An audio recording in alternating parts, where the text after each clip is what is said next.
أعوذ بالله من الشيطان الرجيم. بسم الله الرحمن الرحيم.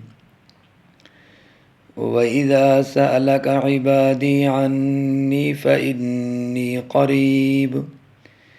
أجيب دعوة الداع إذا دعاني فليستجيبوا لي وليؤمنوا بي لعلهم يرشدون. أحل لكم ليلة الصيام الرفث إلى نسائكم هن لباس لكم وأنتم لباس لهن علم الله أنكم كنتم تختانون أنفسكم فتاب عليكم وعفى عنكم فالآن باشروهن وابتغوا ما كتب الله لكم وكلوا واشربوا حتى يتبين لكم الخيط الأبيض من الخيط الأسود من الفجر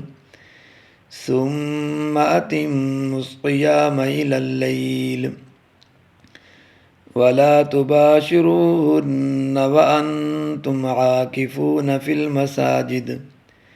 تلك حدود الله فلا تقربوها كذلك يبين الله آياته للناس لعلهم يتقون ولا تأكلوا أموالكم بينكم بالباطل وتدلوا بها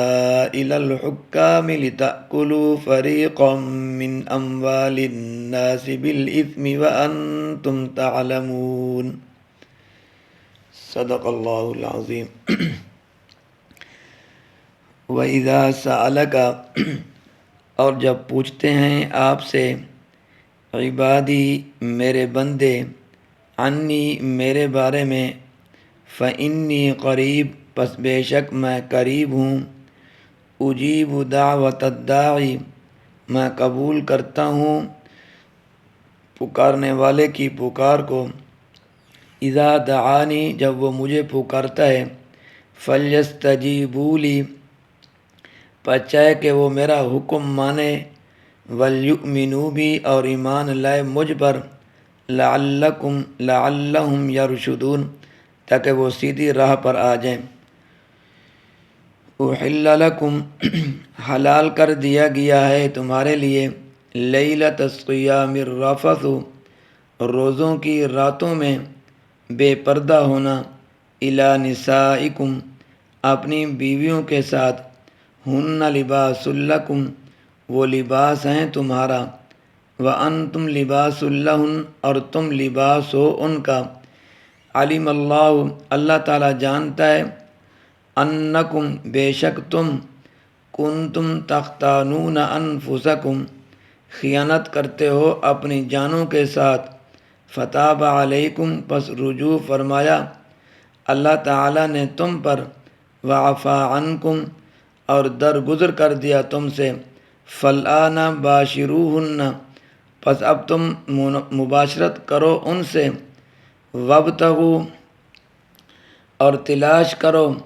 ما اس چیز کو کتب اللہ لکم جو لکھ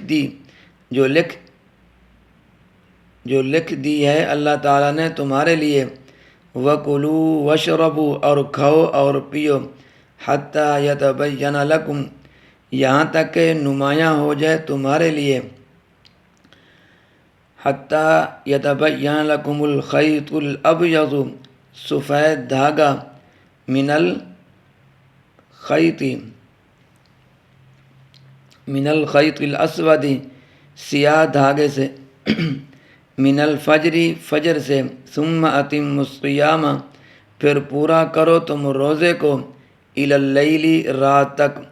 ولا تباشرون اور تم مباشرت نہ کرو ان عورتوں سے وانتم عاکفون جب ہو تم اعتکاف بیٹھنے والے فی المساجد مساجد میں تلک حدود اللہ یہ اللہ تعالیٰ کی حدیں ہیں فلا تقربوها پس تم ان کے قریب نہ جاؤ کذالک یبین اللہ اسی طرح کھول کر بیان کرتا ہے اللہ تعالیٰ آیاتی اپنے احکام للناسی لوگوں کے واسطے لعلہم یتقون تاکہ وہ پرہیزگار بن جائیں۔ ولا تأکلوا اور نہ کھاؤ تم اموالکم بینکم ایک دوسرے کا مال آپس میں بالباطل ناحق طریقے سے وتدلوا بہا اور نہ لے جاؤ تم وہ مال الی الحکام حاکموں کے پاس لتأکلوا فریقا من اموال الناس بالاثم تاکہ کھاؤ تم کچھ حصہ لوگوں کے مالوں میں سے ناحق طور پر وانتم تعلمون حالانکہ تم جانتے ہو۔ اس سے پہلے ذکر تھا وَلِتُكَبِّرُوا اللَّهَ عَلَى مَا هَدَاكُمْ تاکہ تم بڑائی بیان کرو اللہ تعالیٰ کی جس طرح اللہ تعالیٰ نے تمہیں طریقہ سکھلایا ہے۔ اب یہاں سے اس بڑائی بیان کرنے کے آداب بتائے جا رہے ہیں کہ زور زور سے پکارنے کی ضرورت نہیں ہے، اس لیے کہ رب تعالیٰ قریب ہے، اس کو خشوع اور عاجزی کے ساتھ آہستہ ہی پکارو۔ حضرت مولانا اشرف علی تھانوی رحمۃ اللہ علیہ رحمۃ واسعہ اپنی تفسیر میں اس آیات کے ربط کے بارے میں لکھتے ہیں کہ اس سے پہلے بھی رمضان المبارک کے متعلق بعض احکام میں نرمی اور سہولت کا ذکر ہے، اور اس کے بعد بھی اسی کا ذکر ہے، جس سے یہ معلوم ہوتا ہے کہ اللہ تعالیٰ اپنے بندوں کے حال پر توجہ اور مہربانی فرماتا ہے۔ تو اسی مناسبت سے یہاں اللہ تعالیٰ کے قریب ہونے اور دعا کو قبول کرنے کا ذکر فرمایا، کیونکہ رمضان المبارک میں بندوں کے نیک اعمال اور دعاؤں کی طرف توجہ عام حالات کی بنسبت زیادہ ہوتی ہے، اس لیے یہاں بتا دیا کہ رب تعالیٰ قریب ہے،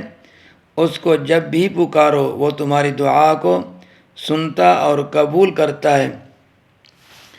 اللہ تبارک و تعالیٰ میرا اور آپ کا حامی و ناصر ہو۔